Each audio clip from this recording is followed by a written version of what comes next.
What is fire?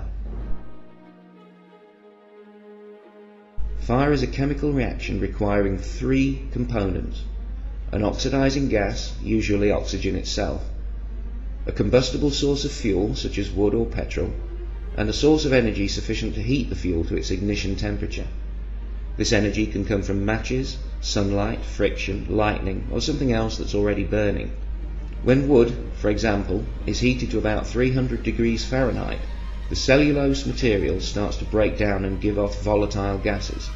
When these gases reach about 500 degrees Fahrenheit, the heat energy overcomes some of the electromagnetic energy, binding the atoms to the complex molecules found in wood.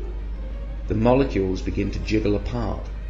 This releases smoke, a gaseous compound of mostly hydrogen, carbon, and oxygen atoms. These briefly free atoms are then suddenly and violently drawn, by electromagnetism again, to combine with oxygen atoms eager to share electrons with elements with one or two to spare.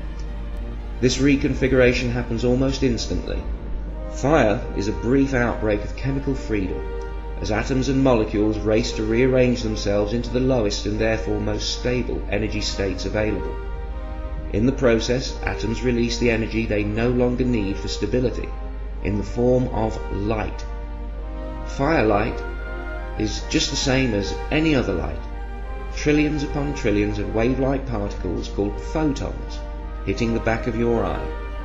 Photons are emitted by electrons as they change energy states.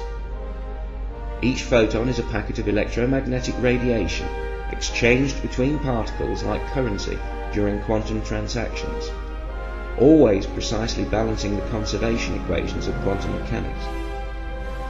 A flame is just a gas heated to the point where the atoms shake so much they spit out light. Fire is an electric phenomenon. The colour of the flame, the frequency of the wave-like photons, which is what colour is, depends on what atoms you are heating and to what temperature. The different colours within any flame are caused by uneven temperature. The hottest, or more energetic part of the flame usually glows blue, a higher frequency than the less energetic frequencies, such as orange or yellow. The heat you feel is the excited motions of the atoms in the air around you, and in your skin and flesh. Heat is simply the motion of atoms. At the lowest temperature possible, minus 273 degrees, atoms stop moving pretty much altogether. That is why no lower temperature is possible. You can't have less motion than none. In living tissue, when atoms jiggle too fast, they hit other atoms too hard, creating pressure that can damage cells, resulting in pain signals sent along nerves to your brain. If something hot burns you, some of your atoms simply jiggled too fast.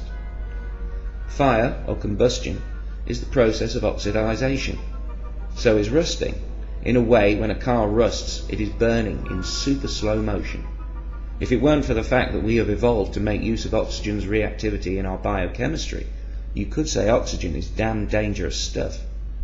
That was, briefly, how a scientist sees fire. The actual understanding goes far, far deeper. But what does it all mean? It means that without atoms and other subatomic particles and laws, there can be no flame. Rigid physical laws make fire possible. Anywhere there is fire, there will also be electricity, solid matter, and oxygen. If hell were real, we could watch TV or escape into fresh air. You're not going to burn after you die. If we go anywhere after death, we go there without our atoms. And when the religious try and keep the fear in you, it's like a test. Is your mind strong enough to see through it? Do you know enough to laugh? Can you tell mindless bullshit from facts and reasoning? If someone tells you that you're going to burn in hell, and you demonstrate that you understand exactly what fire is, I guarantee that they will then tell you that the fire in hell is not like real fire. The flames need no fuel or oxygen, electrons or photons, but it burns just the same. Jiggling atoms that aren't there. In short, they're telling you that the fire in hell is magic fire. Religion only exists because most kids believe in magic, and all adults were once kids. Welcome to organised religion, where everything means nothing, and nothing means everything, where knowledge is ignorance, and answers only lead to confusion. But just as those least likely to believe in magic are professional magicians, those least likely to believe in the supernatural are those with a firm understanding of the natural. You don't have to be a scientist to have scientific understanding. Learn and be free. It's your mind. Fight for it.